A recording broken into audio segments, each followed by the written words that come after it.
Hi, I wanted to make a quick video that addressed the importance of B12. I had a patient last week asking me about taking B12 for memory, and I do get a lot of questions from patients asking me, should I take this for that?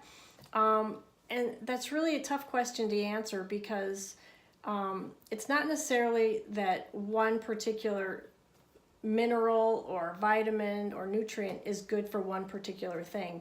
Our bodies are very complex organisms, and everything, every supplement or nutrient, they tend to work together. So just taking one particular thing for one particular symptom isn't always the answer. So I just kind of wanted to touch on B12 here today.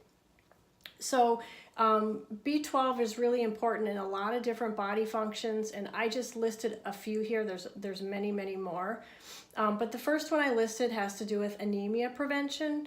What B12 does is it helps with red blood cell formation. And so when you don't have enough red blood cells, that causes decreased oxygenation of your tissues, and then that can lead to anemia. The next thing I have listed is bone health and osteoporosis prevention. We're finding that B12 may play an important role in your bone health, and there has been a correlation that low levels of B12 have been associated with an increased risk of osteoporosis. The next thing I have listed here is mood and depression. So it's possible that adequate levels of B12 can help with your mood, increase your mood, and decrease symptoms of depression. B12 is important for the production of serotonin, and serotonin is a main neurotransmitter that's for regulating your mood.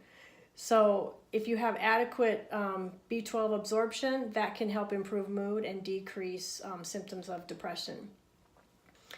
It can also help with brain health and memory, which is kind of what kind of triggered me to do this video, because I had a patient asking about that. B12 can help prevent brain atrophy, which can help with memory loss. So that's another thing that we're finding, that deficiencies in B12, there could be a connection with your memory. As we age, there's many other things that could lead to memory loss, but that's one thing. Another thing is energy. So this kind of ties into the anemia. If you have low levels of red blood cells, that means you're going to have decreased oxygen going to your tissues, and that can have to do with energy regulation. So your energy level is definitely tied to your B12 status. And then the last thing I have here is healthy hair, skin, and nails. So we're finding that low levels of B12 can also be related to poor connective tissue. So in your hair, skin, and nails, they're all connective tissue. So this doesn't mean that you should run out and take B12. Most of us aren't deficient in B12. We typically can get it from our diet without any problem, and we don't even need a lot of B12. The problem lies in what your body does with that B12. Many of us, we can't utilize the supplements that we're taking. One thing that I recently found out is I have a genetic SNP, which, if you don't know I've never heard that term, SNP.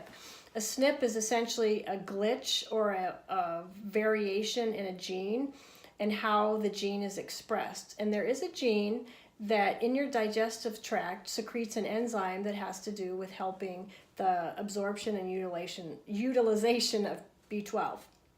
I found out I have this SNP. So what that means is my body doesn't really know, not that it doesn't know what to do with the B12, but it doesn't do it well.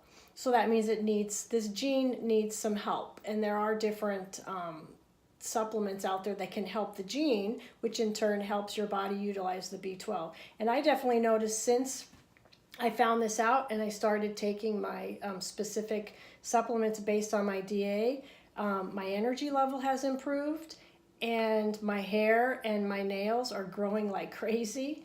And I do have a family history of osteoporosis, so I think this is important for me just moving forward to help reduce my risk of developing osteoporosis.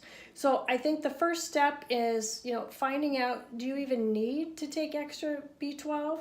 Or maybe, you need to find out, is your body even using the B12 the way it should? And the genetic testing is one of the best ways to find out. So if you have any questions, I'd be more than happy to kind of direct you on how you can get the DNA test yourself.